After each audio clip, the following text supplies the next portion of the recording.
Бәріне сәлем, каналға қош келдіңіздер. Бүгінгі видеода қазіргі таңда хит болып жатқан сметана шоколадный пирогтың рецептісімен бөліскім келеді. Сіздер де дайындап көріңіздер. Видеоны соңына дейін көріп, каналға тіркеліп кетуді ұмытпаңыздар. Ең алдымен електен өткізілген ұнымызға 1 шай қасық қопсытқыш, жарты шай қасық тұз, шым-шым ванилин және де 2 ас қасық сахарный пудрамызды салып, сухой массамызды бір араластырып алатын боламыз. Содан соң комнатный температурадағы немесе жұмсақ сары майымызды салып, қолдың көмегімен үгітіп алатын боламыз. Яғни крошка жасап аламыз.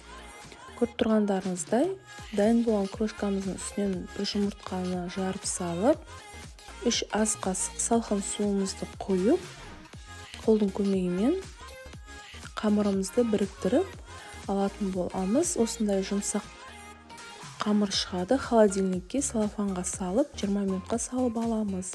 Келесі начинкасын кірісетін боламыз. Кез келген шоколадымызды микроволновкада ерітіп аламыз. 20% сметанамыздың үстіне қантымызды салып, 2 жұмыртқаны салып, бір араластырып аламыз.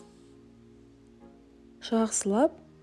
Содан соң микроволновкаға ерітілген шоколадымызды сәл мұздатып, сметанамыздың үстінен салып, 3 ас қасық какао, 1 ас қасық кукурузный крахмал салып,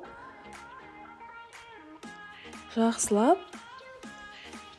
араластырып аламыз. Біздің начинкамыз дайын. Келесі холодильниктегі қамырымызды алып, өзіміздің қажетімізге қарай формаға салып, қолдың көмегімен жайып, дайын болған начинкамызды құйып аламыз.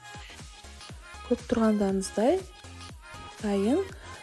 Қызып тұрған пеште 40-45 минутта пісіріп алатын боламыз.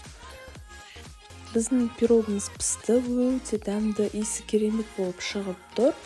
Сәл суытып, өз қалауларыңыз бойынша сәндеп, кесіп, дәмін тата берсеңіздер болады. Мен осылай клубникамен сәндеп, сахарный пудра септім.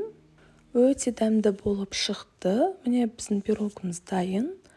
Егер де видео рецепт ұнаса, каналға тіркеліп кетуді ұмытпаңыздар. Ас болсын!